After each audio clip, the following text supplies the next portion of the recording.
All right. So a trucker was cited after somebody walked into his truck.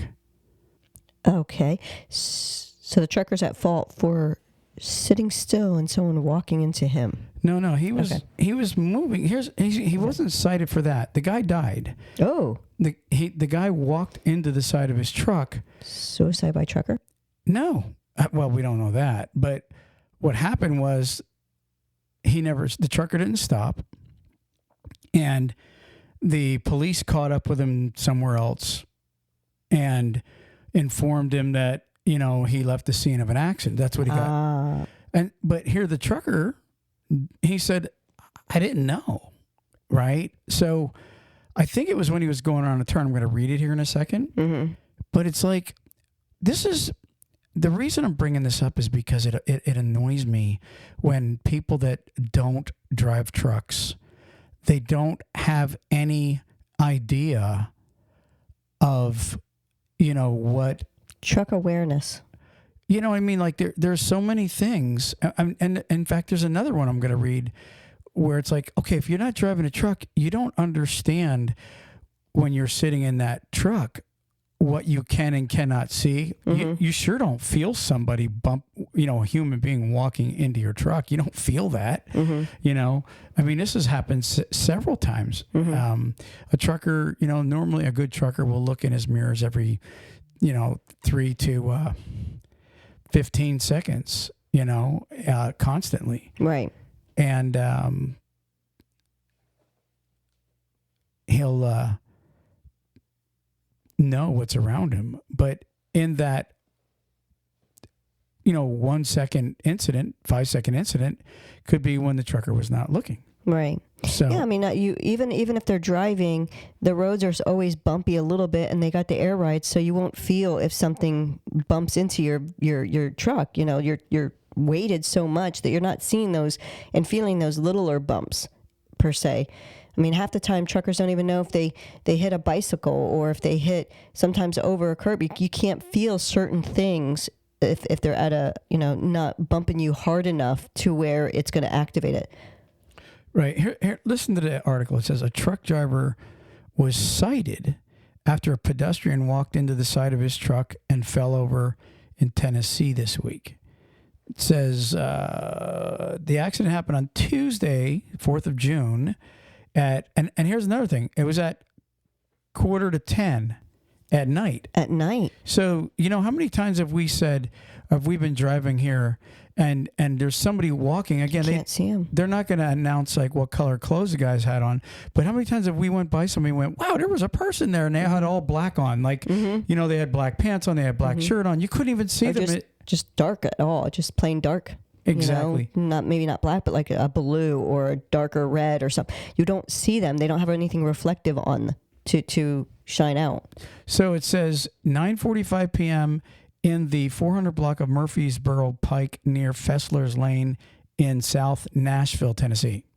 It said a 63-year-old Douglas White was walking on a sidewalk with a friend when a semi pulled into a business driveway. White then walked right into the side of the semi-truck, knocking him to the ground. White died as a result of the fall. It said the 56-year-old truck driver then drove away from the scene, but was later located by Metro Nashville Police Department. It said once located, the driver told officers, he said he did not realize he hit somebody. I mean, I believe the trucker, 100%. It says officers issued a truck driver. They issued him a citation for leaving the scene of a crash involving a death and failure to render aid. Well, if you don't know what happened. Now, he went around the turn. He may not have even seen him when he was making a turn into the driveway. It said, I guess, probably a place of business. I'm just trying to figure out. But the way they word it, it's like the guy just walked into the trailer. I mean, it doesn't sound like he said. It said the pedestrian walked into the trailer. Yeah, that's what I'm saying. So the driver, he was just walking. What was he doing? Looking at his cell phone, hit the trailer and bounced back and smashed his face? I mean, that's what it sounds like to me. Yeah, I'm not sure exactly the way. It sounds like we're missing part of. A big part of it. We're always missing, the media. Oh, But the really? bottom line is, okay, this is there's going to be several messages to the general public on this podcast. And this one here is, when you're walking or even on a bicycle, truckers, honestly, they don't feel you if you get sucked under the wheel. Remember, we did a report on a guy a couple of years ago. He was driving his bicycle, and he was somehow got sucked under the wheels when the trucker was rolling along and killed. And then there was another incident where, I don't know if he was homeless, but a guy had crawled under a truck and went to sleep. If you remember, and when the trucker was there on the street, taking his break. And he woke up. I don't know if he did a walk around or what, but when he pulled out, he drove over the homeless guy, if you remember. And, he never knew that there was a guy underneath his truck either. So if you remember that. I believe I do remember you saying about that one too. Right. So really my whole point is, Ruthann, big trucks don't feel little bumps. No, they don't. And people, you are little bumps. I'm a little bump to a truck. Right. Everybody's a little bump to a truck. It's unfortunate. I feel bad for anybody that gets caught up with a tractor trailer and gets hurt or killed. But know this, don't get close. Hello. It's a truck. It's something that can kill you. You've got to be, just like anything else, you have to be responsible for your actions and know that that's a bigger thing. It can kill you. So just like anything else, you want to be cautious around it. How many times have you seen a trucker go around a turn, making a right, especially a right-hand turn, and his tandems catch the curb? Yeah, many times. That's what I'm saying. Like, I'm just telling all you people out there in the world walking on a sidewalk, be aware. Yeah, you see a trucker with his right turn signal on, or you see one that's going around a turn. Stop. Give him room. Give him room. Is that what you were going to say too? Yeah. Well, give him room. You're giving yourself room to live. You're watching your own actions. I mean, it's just like walking down the beach and a wave comes up. If you don't want to get your feet or your ankles wet, you walk away from that wave, Anyways, so that's just a little message to the general public, and prayers for the family, of this guy that was killed. Moving on. So let's take a quick break, and we'll be right back. If you're a driver looking for a new trucking job, check out NCI. NCI offers the following: new Kenworth T680s, competitive wages, solo, team, and students welcome, plus a full benefit package for you and your family. Check them out today at 888-311-7076. That's 888-7076. And tell them TalkCDL sent you. Hey drivers, are you sick of watching the other drivers bypass the weigh station while you are held up going through yourself? Well, download Drivewyze today at www.drivewyze.com. That's DRIVEWYZE.com, and start bypassing the scales yourself. If you're a small carrier, an owner-operator, or even a big fleet looking for something better, check out Drivewyze today. And remember, there's no equipment, no transponders needed when you're using Drivewyze.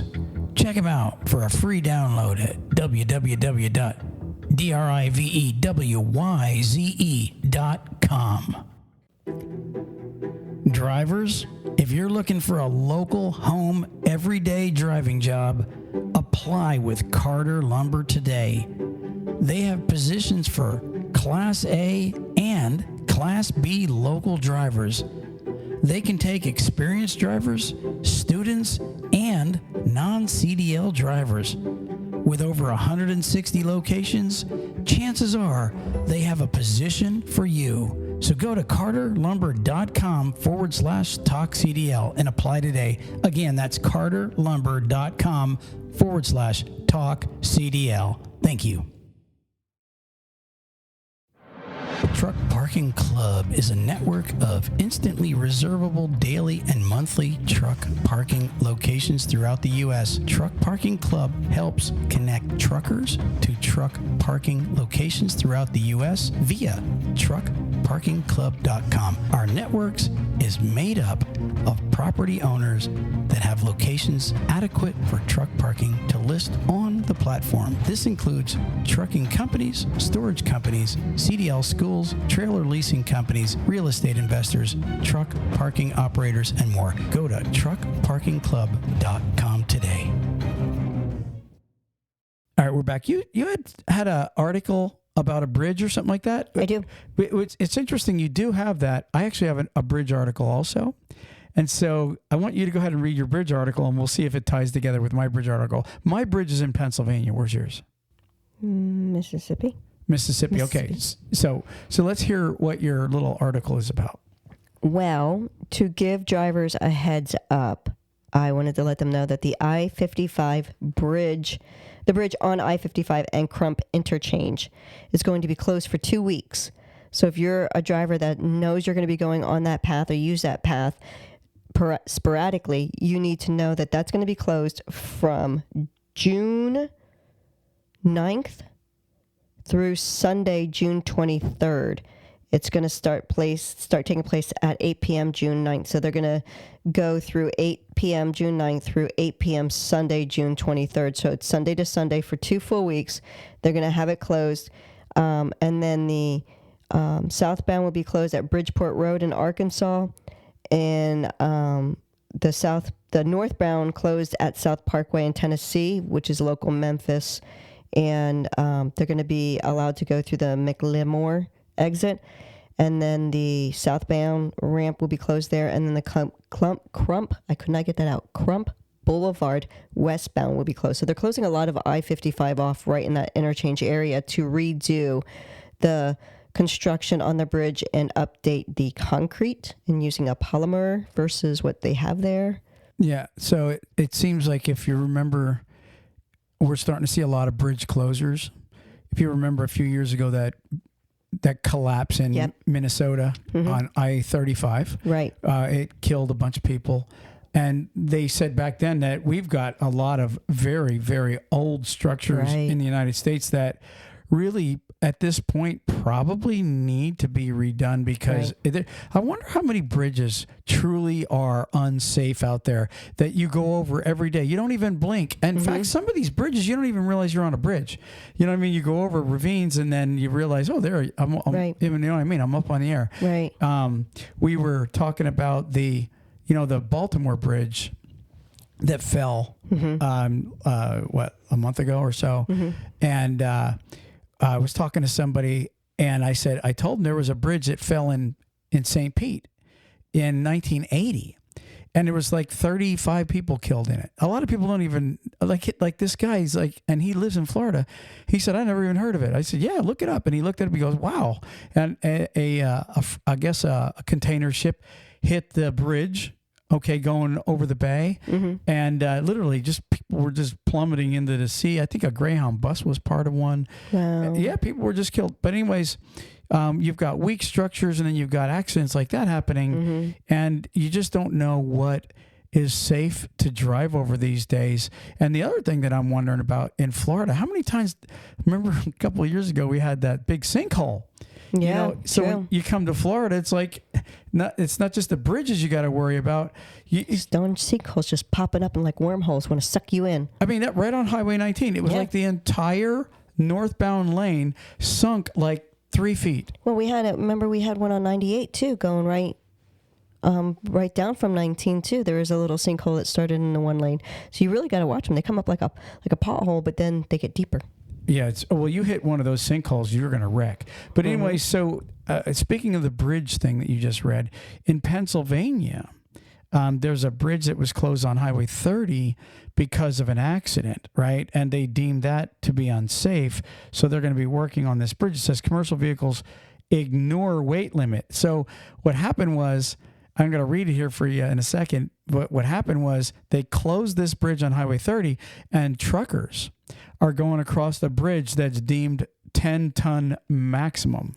Oh, little light. Exactly. And so I don't know if they're fining, pulling them over and giving them tickets or not. But I would tell you guys to watch out for that, because my guess is they're going to start giving you guys some heavy tickets, because the commercial traffic is supposed to be rerouted, I think, up to Interstate 83 or down to the Norwood Bridge or whatever it's called. I'm going to read it. It says commercial vehicles were spotted crossing a bridge in Pennsylvania as an alternate route during a closure, despite a weight limit technically banning its usage by large vehicles. A serious crash occurred on Route 30 near Columbia, Pennsylvania, Tuesday, June 4th, forcing the closure of Route 30. Traffic was then diverted onto the Columbia-Wrightville Bridge as an alternate route, but a weight limit was placed on the bridge after inspection by PennDOT. This was in 23. So it's not something they just did. They just put this weight limit last year on this bridge. It says a 10-ton weight limit was placed on the bridge until renovations in 2027. It says, but tractor trailers were spotted using the bridge on Tuesday anyway, because very few alternates exist for them when Route 30 is closed. It messes up the truck drivers. It says, let me see here. Every time there's a crash on 30, it becomes a snarled mess. It says PennDOT is working on congestion improvement on 30 to help facilitate the flow of traffic.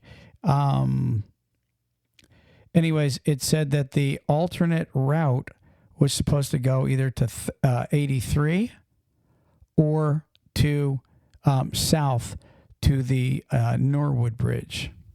So I might have misunderstood part of what you were saying. If you can back up a little bit and reread the one section where they said that 2027, it sounds like to me that right now PennDOT has it exceed, having it being at a 10,000 limit, but in 2027 they're going to renovate it and maybe make it a higher limit for the truckers when they close down 30, so they can use that.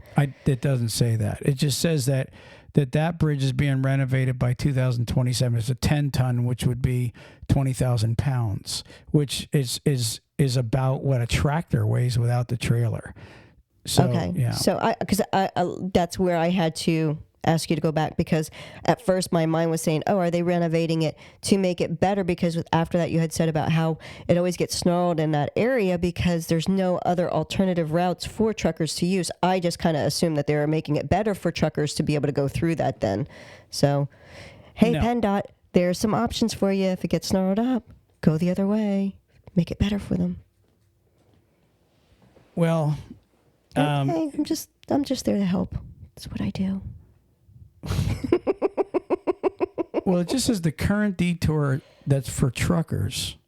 You either have to go up to 83, Interstate 83, or I mispronounced the bridge, Norman Wood Bridge, which is south.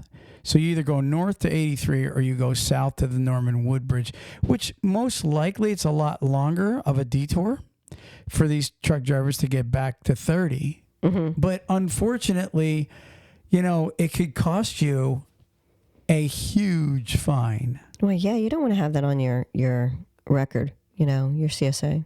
Exactly. Okay, moving on. Hey, do you know that there's a new TA that's opening in Louisiana? No, I did not know. Thought I'd let you know that. This is the 5th TA location to open in Louisiana in the last 6 months. Cool. Does it say how many parking spaces? Texas, or TA Express La Place off of I-10 in New Orleans offers 100 truck parking spaces, a Subway restaurant, 8 showers, 10 diesel lanes, and a casino will be opening in the fall. Stay out the casino, guys. Keep your money. Yeah. Moving on, Ruthann, another message to the public. I seen a video of this motorcycle, right? And he's just cruising along and a flatbed, or probably an RGN, hauling a big old John Deere tractor or whatever, big one. And as he's passing, as the bikers were just rolling along, this tractor that's on the back of the trailer, the roof is just a fiberglass roof, fortunately for him. Okay, but the roof, you could see the roof is blowing. It's like literally cocked up in the air from the wind. Okay. And that's on the back of the flatbed? Yes. Okay. And so it all of a sudden it comes loose and smacks the biker in the head. Ow. It literally, it comes loose and smacks him in the head. And the biker had enough, he had a helmet on, okay, and he had enough wit to not lose control. He lived and he didn't wreck. But awesome. Well, that is awesome. But my message to the public is, when you're around, and remember we were telling Rebecca yesterday, we were behind we weren't behind a sand truck, but we were driving on the turnpike in Florida, and we seen a sand hauler, right? Mm-hmm. He was tarped like he's supposed to, right? But I told her, what did we were teaching her, we said, never get behind a dump trailer, ever, because there's dirt, rock, sand, something. You can even see it, dustiness coming off. Mm-hmm. And like you said, now they were way up ahead, and you said it feels like a little bit of rainstorm because there's dirt coming off of his trailer. Mm-hmm. Mm-hmm. And so my message to the public is, don't get behind flatbeds. Don't get behind a dump trailer. Don't get behind any person, even that's towing a regular trailer with a pickup, if something looks like it's blowing around and loose. Well, duh, yeah. I've seen videos where the tarp comes off and literally I seen recently where a tarp came off and covered the whole trucker or the whole motorcycle guy. Yeah. And you run the risk of being killed when you're near a tractor trailer. So you got blind spots, you've got running behind a trucker. And here's the other thing, Ruthann. If a trucker blows a tire and you guys are close, and this is a message to the public. Mm-hmm. If you're too close to a tractor trailer and he blows a tire, those steel belts will come through your windshield. It's like a bomb that just went off next to you. They'll kill you. Mm-hmm. It will literally, that's happened to me when I was, driving on 80. I had a tire blow and there was a guy too close to me in a pickup truck. And, the guy behind, the trucker behind him, said to me, hey man, you should have seen that guy swerve, and he almost wiped out, when the tire blew and hit his car. Mm-hmm. So the message again to the public is stay clear of trucks, especially if you're a motorcycle. A lot of people think that staying behind the trucker is the safe place. No. You know where the safe place is let the trucker get down the road, or you pass and get down the road. Give them their personal bubble. Right. Staying too close of the front of a trucker is the worst thing you could do, because if you stop suddenly, he's going over you. The second worst place is directly behind him too close, because if something comes off, you're going to get hit. And the third worst place is right beside him, hanging out beside him where in his blind spot. Exactly. Getting near a truck driver is the worst thing you can do. Yeah, and it's not because the truck driver's reckless. It's because of the truck itself is dangerous. Circumstances. You don't know what's going to be around. Right. Go ahead. No, I just was basically saying, sorry, I cut you off, didn't I? That's all right. Go ahead. I've been doing it. I'm sorry. I don't mean to. But remember yesterday when we were going, we seen that pickup truck go so close to that truck that we literally thought the truck could have clipped him. That's how when he got over. Remember seeing that? Yeah. Going down. And another thing that when you were saying about with the tarping and stuff, their straps. Some of their straps can come loose. They're supposed to check them every, 250 miles or something like that. They're supposed to pull over and check, or is it every 2 hours of driving? They're supposed to pull over and check their straps because they can get loose. And if they don't, if you're seeing you've seen them get wiggly, you don't know what they're hauling, but you do know that those straps can come loose enough to where they're going to smack, come off. Ruthann had caffeine before the podcast. I just remembered that. It's like everybody's probably going, yeah. What was that little cartoon where Sniffles or whatever? He's like, that's my friend.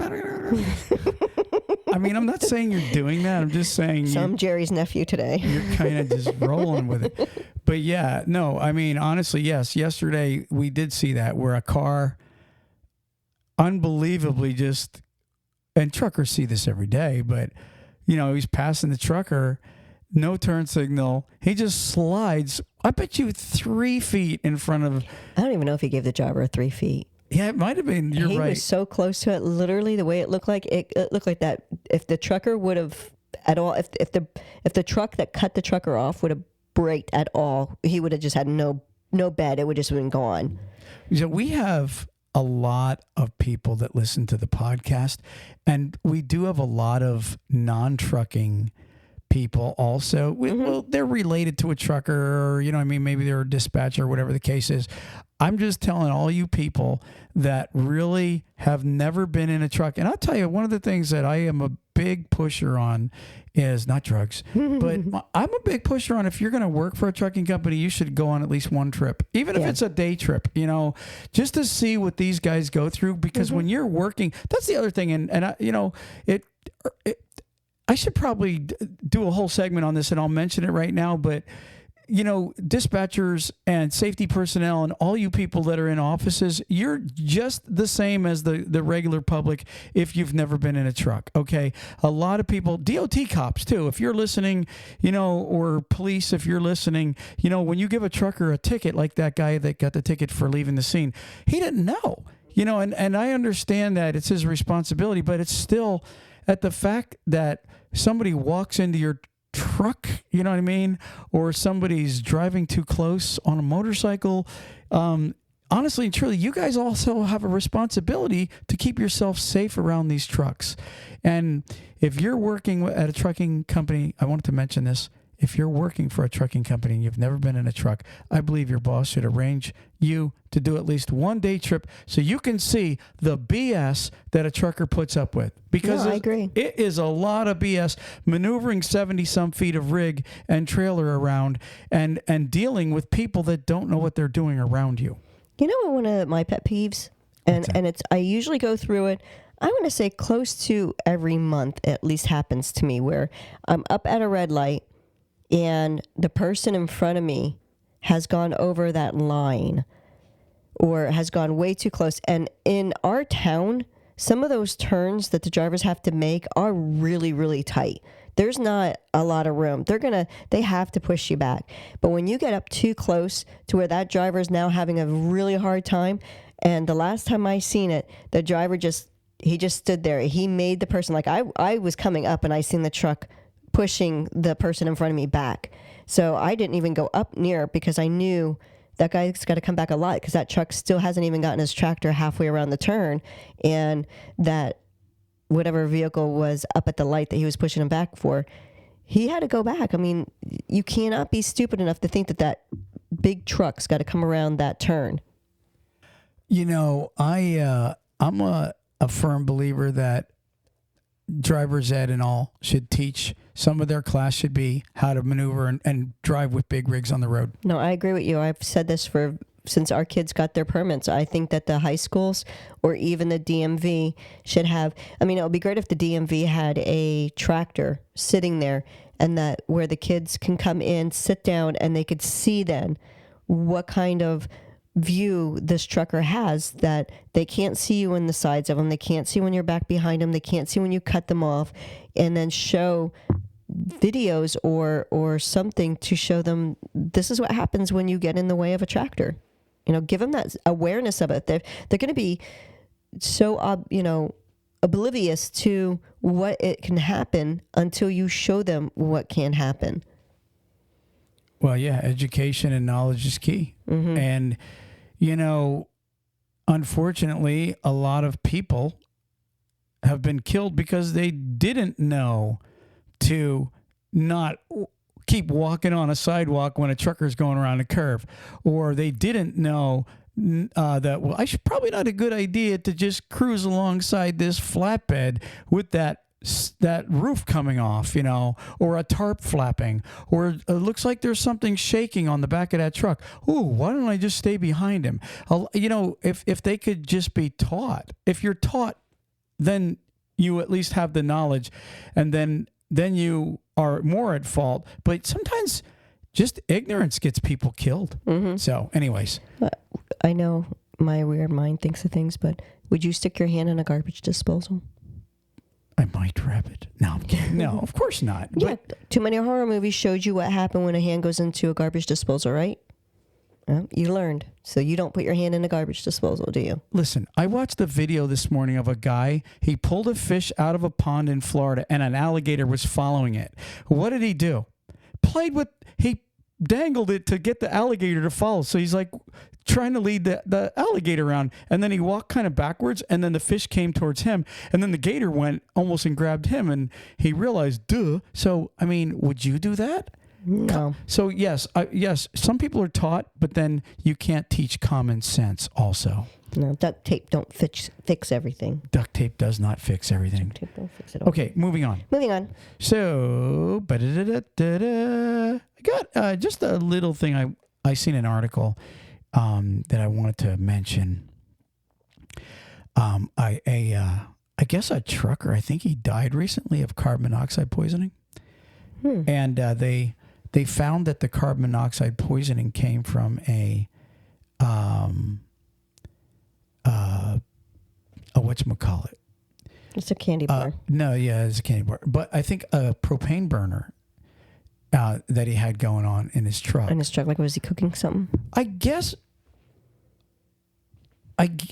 he did. He was, but apparently, you're not supposed to have propane burners inside in anything. Those little canisters and stuff. I don't know if it was one of those little canisters or did he have one of those 20-pounders that you put on your regular grill. Yeah, it's like the tabletop cookers, right? Like at picnic tables and stuff. Right. They're not supposed to be cooked. You know, they clearly say do not use inside. And so I guess he had died. I'm going to read it. It says truckers are at risk of carbon monoxide poisoning.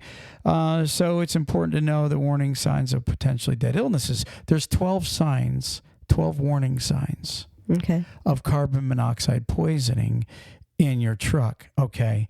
It says earlier this month, a Washington State workplace safety group shared a report on the January 23 death of a semi-truck driver from carbon monoxide poisoning believed to have been caused by a single burner butane. Oh, butane, not propane. Butane, which is the same thing, right? Butane, I think those little ones are butane, right? You know, the little screw-in ones? They're like, 1-pounders, I think? So, and it was a little butane cooking stove found in his truck. It says other ways that truckers can be exposed to carbon monoxide poisoning include malfunctions within the truck's exhaust system or idling, for long periods at a time in a space that's not properly ventilated. Like, for example, if you're in an enclosed area. Like a garage or something. Yeah, or like maybe one of those, whatever. If you're in an area where your truck is not properly ventilated, you could be exposed to high doses of carbon monoxide, and there's no smell. There's no warning. There's no warning sign as far as like detecting odor when it comes to that. Right. You don't get you don't go, what's that smell? Right. Okay. So it says, here's 12 warning signs. It says the workplace group highlights the importance of truckers knowing the common symptoms of carbon monoxide poisoning so that they can better protect themselves. Carbon monoxide poisoning is odorless, colorless, and tasteless. So often the physical symptoms are the first clue that a person has been exposed. It says, here's the 12 symptoms. Are you ready? I'm ready. Flu-like symptoms. Nauseousness, a little bit of headache. Yes, that's nauseousness is another one. Headache is another one. Yes, confusion, just kind of punchy. You know what I mean?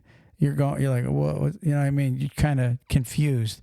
Shortness of breath, chest pain, fainting, hallucinations. Now, I don't. Before I read the rest, I don't know. Like, it almost, you get to a certain point, you may not be able to pull yourself out of it. Yeah. You know what I mean? Abdominal pain. Just all of a sudden, you got abdominal pain. Visual changes. All of a sudden, kind of blur. You get some blurriness. Have you ever had that? I have. Difficulty walking. So that must be if you got out. That might be a good sign. You got out, you're on your way into a truck stop, and you're kind of punchy, you're walking hard, drowsiness, headache, like you said. These are the 12 signs that you might have carbon monoxide poisoning. And obviously, if you have them all, then you're in trouble. I remember when I was a young guy, I slept in this camper in January, and it wasn't hooked up to anything as far as a heater goes. So I had this kerosene heater in the camper, and I literally woke up like maybe 3, 4 in the morning gasping for air because the kerosene heater sucked out all the oxygen. Mm-hmm. And I was like, and I literally had to jump down I was up on the top bunk, right? And I jumped down and jumped out of the camper and just started breathing. Mm-hmm. And I didn't have the right ventilation. No. And I can actually see you doing that back then. Well, I mean, it was just ignorance. Again, we're talking about ignorance the entire show here. And I did not realize that was going to be something that was going to possibly kill me. And, just kind of maybe to mention, going back with that, with the poisoning portion of it, it's not saying that if it's something like you're driving down the road and you're starting to feel that, it's you all of a sudden you start feeling these things, it's coming on faster. So it could be many different symptoms, but if you're, in that area, get out of your truck, walk to a different area, start breathing fresher air, and see if you start noticing some changes, because, some of those symptoms, like the chest pain and stuff, there could be other things that could be associated with them. So you don't want to be alone in your tractor. You want to go to an area to where someone can give you help if you're like, listen, this isn't easing up. I still feel the chest pain. I still feel confusion. I still see blurriness. You want to make sure that you at least get some help when you start feeling those symptoms. Some guys bitch about DOT and the rules. Okay. And they think that they're out there just to harass. And sometimes they are.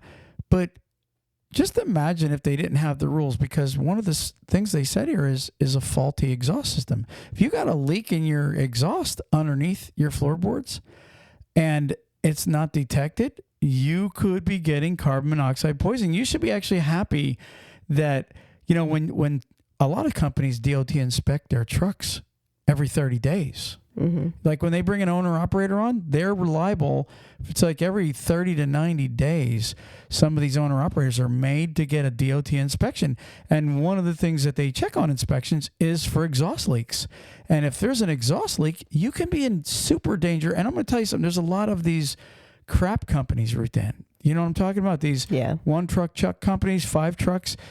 Some of these trucking companies, and I'm not knocking them, but some of these guys that go out and buy older trucks and try to form a trucking company, sometimes they're not the most up to par when it comes to keeping their equipment good. And that's why if you look at a lot of truck drivers that have PSP violations, okay, that's a lot of times it's because they're working for the smaller companies that have older trucks that don't keep their stuff up to par. And exhaust is a huge thing that could really be hurting you. So drivers, especially if you're in an old truck, if I was you, I'd be making sure that truck is inspected and inspected correctly. You can get those carbon monoxide testers. Yes, you can. And you can get them to where they're just battery operated, that you shove them up there. I would definitely think about something like that if you're a person that's... Yeah, they're battery operated. Mm-hmm. Just like in your house. Mm-hmm. And that's not a bad idea. I mean, they're only a couple dollars at Walmart. Grab one. If you're working for a company like that, it literally will tell you, it'll go off if there's carbon monoxide coming into your truck. Mm-hmm. And you could take that with you if you change tractors for some reason, like say it's a form of slip, not necessarily slip seating, But where you aren't always in that same tractor, you can always take it with you. You don't have to keep it, like, mount it. I wouldn't mount it. I would just like bungee it, or, you know what I mean, just like strap it somewhere in there on one of your nets. That way it's up in the air and it's detecting any carbon monoxide leaks. Right. Good idea, Ruthann. Very good. That's my podcast for the week. So there is a brake safety check week coming up in August the 25th through the 31st. They literally are making a list of everything that they're going to be checking for. It's going to be the brake pads and so forth. But so you already got the answers to the test? You got the answers to the test, drivers. There's no reason why you will flunk this brake check week. You know, there's a lot of drivers that take those weeks off, Ruthann. If I'm working for a company that's questionable, I wouldn't want to take that week off. I would want my brakes run through so that obviously I'm safe. You want to be safe, definitely, because, you know, it's not a matter of them attacking you. You got to think that it's also protecting you. If your brakes aren't right and there's something that happens and you end up having an accident because of it, you don't want to have on your conscience an accident that was caused because of your brake failure and you killed a child or you highly injured people. You know, this isn't just to get on you. It's to help protect you in a matter too. You got to look at it that way. And so, like you said, your conscience is also, you know, something you got to live with. So exactly. Anyways, moving on. Do you have the word of the day by Word Genius? I have the word of the day by Word Genius. Is it all ready to go? It is all ready to go. Well, let's hear the word, Ruthann. All right. Exiguous. Exiguous? Exiguous. I'm going to play it again because I didn't pronounce it right. Exiguous. Exiguous. It's EXIGUOS. It has to deal with very small in size or amount. Awesome. Well, I like that word, and it is time to get out of here. Peace. Peace. Praise the Lord.